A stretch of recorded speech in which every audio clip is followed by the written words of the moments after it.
Di dunia ini, setiap orang menggunakan mineral yang disebut kuarsa untuk menciptakan sihir. Namun, Raigard dan saudaranya adalah satu-satunya orang yang tidak bisa melakukannya. Mereka dianggap rendah oleh masyarakat sebagai pecundang karena tidak bisa menggunakan sihir. Mereka sering diperlakukan kasar dan tidak dihargai, bahkan tak mampu membeli peralatan sihir. Raigard akhirnya keluar dari sekolah militer sihir yang dia ikuti, meskipun ia lebih pandai dari anak-anak lainnya. Sekarang, Raigard adalah petani berusia 25 tahun yang mewarisi lahan pertanian dari ayahnya, yang telah menjual semua peralatan sihir mereka untuk mengajari mereka bertahan hidup tanpa kekuatan sihir. Namun ayahnya meninggal setahun yang lalu, dan sekarang Raigard hidup bersama adiknya dengan hidup yang sederhana. Namun keadaan tiba-tiba berubah bagi Raigard ketika suatu hari ia dipanggil ke ibu kota oleh Raja Krishna saat ini bernama Hodor. Di sana, Raigard bertemu kembali dengan Ratu Sigyn yang merupakan teman sekolah dan pujaan hatinya. Meskipun dia telah menikah dengan raja, dia diam-diam mencintai Raigard. Raigard pergi ke istana, di mana dia bertemu kembali dengan Hodor, sahabat baiknya, dan circle mereka yang dikenal sebagai perkumpulan orang gagal. Reuni mereka yang menyenangkan berubah menjadi suram ketika Raigard bertanya tentang Zez, anggota terakhir dari kelompok mereka, yang mana sebulan yang lalu seseorang melakukan kudeta di Assam. Athena dan Kekaisaran Orlando berakhir perang dunia yang mengakibatkan kemenangan Athena dan mengambil alih Assam. Dengan ini, kerajaan Krishna sekarang menjadi target berikutnya untuk diperluas. Hodor menjelaskan bahwa masalah ini untuk sekarang disembunyikan dari publik. Tetapi pasukan Krishna dan Athena sudah bertempur di perbatasan. Satuan kecil musuh saat ini berada di dalam wilayah mereka, dipimpin oleh yang tak lain dari teman lama mereka, yaitu Zez sendiri. Raigard berpikir bahwa hal itu tidak masuk akal, bahwa Zez berada di garis depan karena dia selalu dikenal sebagai orang yang menentang perang. Setelah mendapatkan semua informasi, Raigard memutuskan untuk melarikan diri ke pegunungan bersama adiknya sebelum kerajaan menjadi medan perang. Tetapi Hodor menghentikannya, meminta bantuan, meskipun tahu bahwa dia tak menggunakan sihir, yang padahal sihir diperlukan untuk menggerakkan suatu benda. Athena mengusulkan perjanjian perdamaian untuk mengakhiri konflik, dengan syarat bahwa Krishna akan menyerahkan semua wilayahnya dan keluarga kerajaan akan dieksekusi. Setelah mendengar bahwa keluarga kerajaan akan dibunuh, Raigard mengubah pikirannya, yang mana itu berarti dia akan kehilangan sahabat terbaiknya dan gadis yang ia cintai, dan ia tidak bisa menerimanya. Hodor memimpinnya ke tambang, di mana mereka baru-baru ini menemukan teknologi kuno dari peradaban yang terlupakan. Sebuah golem selama 1000 tahun telah ditemukan, dan Hodor ingin bantuan Raigard untuk menyelidiki mesin tersebut. Tetapi mereka segera diuji ketika musuh meluncurkan serangan mendadak pada mereka. Raigard memasuki golem kristal untuk mencari tahu kontrolnya. Setelah secara tidak sengaja menyentuhnya, mesin tersebut segera mendaftarkannya sebagai pilot. Tetapi itu diprogram dalam bahasa asing, sehingga dia tidak dapat memahami apa yang ada di layar.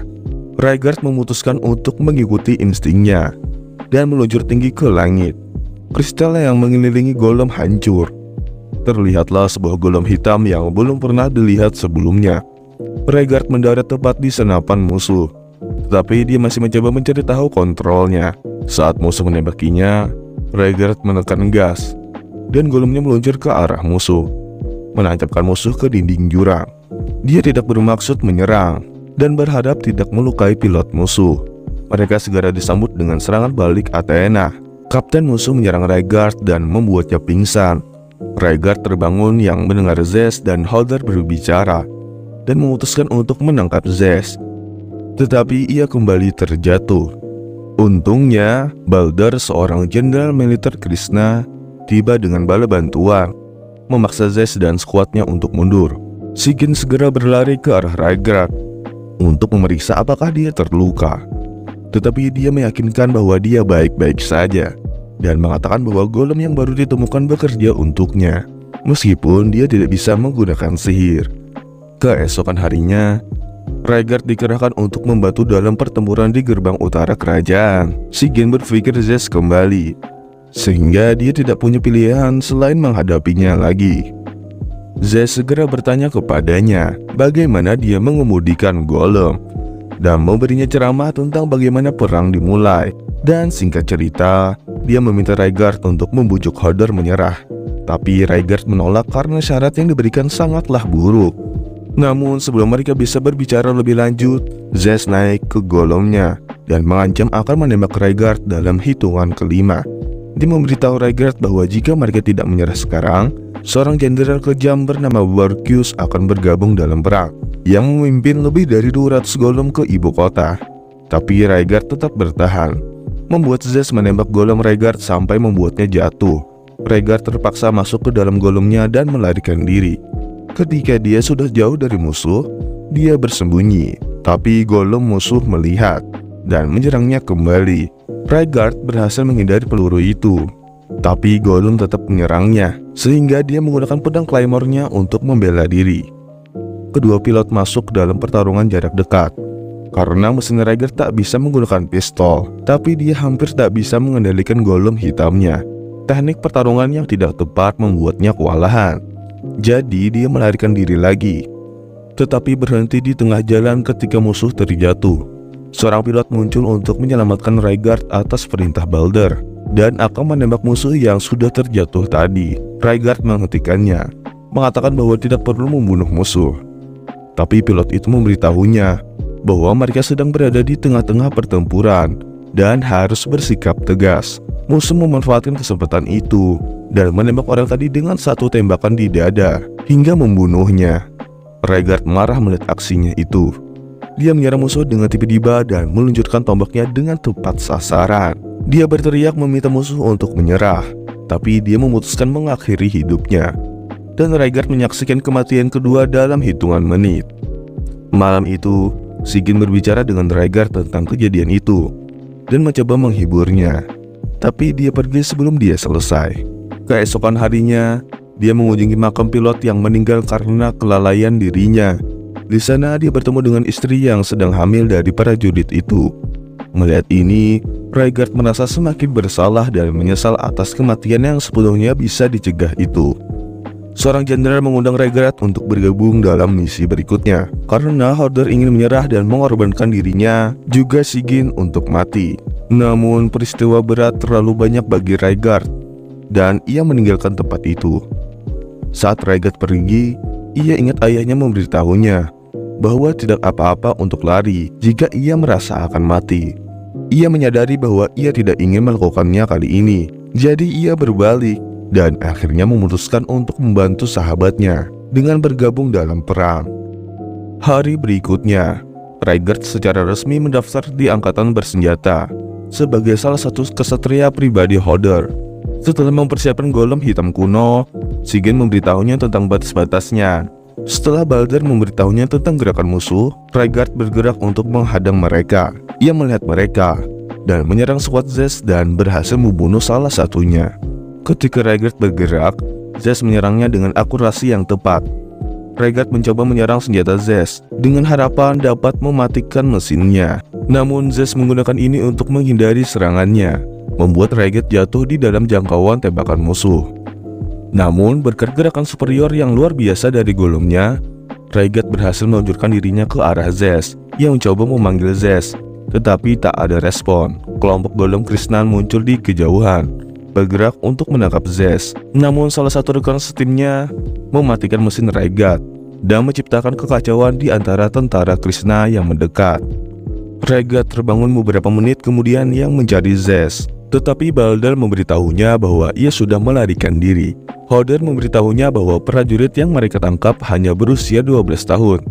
Athena tampaknya menggunakan prajurit anak dalam upaya perang mereka, sambil melakukan eksperimen untuk mempercepat pertumbuhan mereka, hingga tubuh mereka matang seperti orang dewasa di usia 20 tahun. Karena ancaman serangan ibu kota yang meningkat, Shingen memberi tugas pada Raigard untuk bergabung dengan Batalion Millennium yang dipimpin oleh Kapten Narvi. Pasukan khusus ini dirancang untuk melindungi Hodor dengan segala cara. Saat berlatih untuk misi mereka, Raigard bertemu dengan anggota lain dari batalion bernama Girge. Mereka terlibat dalam pertempuran mengerikan yang seharusnya bersahabat. Tetapi orang itu berlebihan dan pasukan terpaksa mengepungnya untuk menghentikan pertarungan. Sigyn bertemu Raigard dan bertanya apakah dia baik-baik saja dengan Girge di timnya. Tetapi Raigard memberitahunya untuk tidak khawatir karena dia akan baik-baik saja. Malam itu, dia belajar dari Balder bahwa Girge adalah putra jenderal dan sebelumnya dipenjara karena membunuh salah satu rekannya dan melumpuhkan 9 lainnya dalam latihan perang. Balder mengaku tidak mengerti bagaimana pikiran putranya bekerja. Tetapi jika Girge pernah keluar jalur dan menyerang tim, Raigard harus membunuhnya. Dia bertemu dengan Hoder dan memintanya untuk berjanji untuk tidak menyerah sampai dia kembali. Pada pagi hari, ketika Raigard berangkat untuk misinya, Sigyn muncul di depan pintu. Dia mengatakan bahwa dia marah, tetapi tidak mengatakan alasannya. Singkat cerita, situasi Jenderal Balder sangat mengerikan karena lebih dari 20 unitnya dihancurkan oleh komandan musuh, yaitu Borkius. Tapi kedatangan Raigard yang merusuh mengimbangi kerugian mereka. Dia menghancurkan beberapa tentara dari pasukan Athena dengan kecepatan yang luar biasa. Pada saat ini, Raigard tidak lagi membedakan antara musuh dan teman. Ia langsung menuju kokpit musuh dan membunuh mereka sekaligus. Namun, serangan balik musuh semakin tinggi dan pertahanan Raigard sudah pada batasnya. Dia melakukan lompatan yang luar biasa dan melepaskan sejumlah panah. Tetapi itu tidak berguna melawan armor golem. Musuh siap menembak ke tempat pendaratan Raigard. Tetapi pada saat itu, seorang penembak jitu sekutu mulai memberi perlindungan, sehingga memungkinkan kedua belah pihak untuk mundur. Keesokan harinya, Raigard mendengar bahwa pasukan Jenderal Borkius sekarang menyerang kampung halamannya. Setelah mendengar ini, Raigard segera bergegas pulang, berharap bahwa saudaranya masih hidup. Namun ketika dia tiba, dia menemukan mayat teman-teman kampungnya, yang semuanya sudah dibunuh. Pada saat yang sama, dia juga jatuh ke dalam perangkap tentara Athena. Borkius muncul dan mulai menyerangnya. Sayangnya, golem Borkius ternyata unggul, membuat Raigard kalah. Meskipun dia mencoba berjuang, ada perbedaan yang jelas dalam pengalaman bertempur antara kedua pilot. Borkius menghasut Raigard untuk menyerang. Akibatnya Raigard kehilangan kewarasannya. Meskipun ia berhasil menjatuhkan jenderal dengan panahnya, tetap saja Borkius tidak terluka. Jenderal segera menyadari bahwa golem Raigard adalah warisan masa lalu yang sangat berharga dan berencana untuk menangkapnya. Raigard mencoba mempertahankan diri dengan katana, tetapi Borkius menghancurkannya dan melakukan tendangan dropkick yang menjatuhkan Raigard. Beberapa menit kemudian, Raigard bangun karena suara tentara yang membongkar golemnya. Dia segera bergerak untuk melarikan diri. Dia melihat sinyal yang datang dari pegunungan dan melompat ke sana, bergabung kembali dengan skuadnya. Tetapi orang Athena dengan cepat mengejar mereka dan mengepung mereka dengan tembakan. Skuad tersebut terjebak dan satu persatu ditaklukkan. Girge memutuskan untuk kabur sendiri, tetapi Raigard mengikutinya dengan marah, memerintahkannya untuk kembali dan membantu yang lainnya. Tetapi ia membalas perkataannya dan menganggapnya sebagai orang munafik, karena dulu ia sendiri meninggalkan posnya untuk mencari saudaranya. Ucapan Girge berubah menjadi hinaan, dan mereka berdua mulai saling bertarung. Girge menyebut Raigard sebagai pengkhianat yang membahayakan nyawa rekan-rekannya untuk kepentingan pribadinya sendiri. Ia mengatakan bahwa Raigard hanya membawa masalah ke Krishna dan mengancam akan menculik Ratu Sigyn jika ia berhasil mengalahkannya. Pertarungan mereka terganggu ketika beberapa tentara musuh tiba. Girge menyelamatkan Raigard dan menghadapi pasukan elit Athena sendirian. Mesin golem Delphin mati, dan Raigard hanya bisa menyaksikan saat Girge mengalahkan musuhnya satu persatu, mengalahkan mereka dengan kecepatan dan keahlian yang luar biasa. Namun pemimpin musuh berhasil menangkap Girge, bersiap untuk membunuhnya. Raigard melemparkan pisau, memberikan Girge waktu yang cukup untuk membunuh pemimpin itu. Namun jumlah golem Athena yang terlalu banyak tiba-tiba muncul dan mulai menembak Girge. Raigard melihat momen terakhir Girge sebelum rekan setimnya mengorbankan dirinya untuk menyelamatkannya dengan membuatnya jatuh dari tebing ke tempat yang aman. Raigard kemudian bangun dan mendapati pasukan Balder yang mengambilnya dan juga golemnya. Mereka berbaris kembali ke ibu kota untuk berkumpul kembali dengan pasukan utama yang sedang mempertahankan ibu kota kerajaan. Ketika dia naik ke golemnya, dia ingat janjinya kepada Sigyn bahwa dia akan kembali hidup-hidup. Raygat maju ke depan menuju ibu kota yang dikepung dan bertemu Berkus sekali lagi. Dia bertarung dengan sengit melawan jenderal yang lebih terlatih dan berhadapan langsung dengan komandannya. Meskipun jenderal tersebut memiliki posisi yang lebih tinggi darinya, namun segalanya berubah secara drastis ketika Shingen membuka pintu hangarnya dan memberinya shuriken raksasa yang diikat dengan tali besar sebagai senjatanya. Awalnya, Raygat kesulitan dengan senjata baru tersebut, tetapi saat pertarungan berlanjut, dia mampu menggunakannya lebih efektif, bahkan berhasil menyebabkan kerusakan besar pada golem jenderal. Jenderal tersebut keluar dari golemnya yang hancur dan mulai menembak Raygat dengan pistol. Namun pada saat terakhir, Raygat ingat semua orang penting yang telah mendukungnya sampai saat ini. Dia mengayunkan senjatanya dan mengakhiri hidup jenderal dengan satu pukulan terakhir. Kekalahan jenderal menandakan akhir dari invasi, dan dengan demikian mengakhiri kampanye pertama Athena melawan Krishna. Adiknya yang dianggap telah mati muncul dengan marah, berteriak pada Raygat karena meninggalkannya. Namun melihat adiknya masih hidup, itu hanya membuat Raygat menangis lega. Dan cerita pun selesai. Tolong bantu like video ini dan subscribe channel ini agar nggak ketinggalan di video berikutnya. Terima kasih dan bye.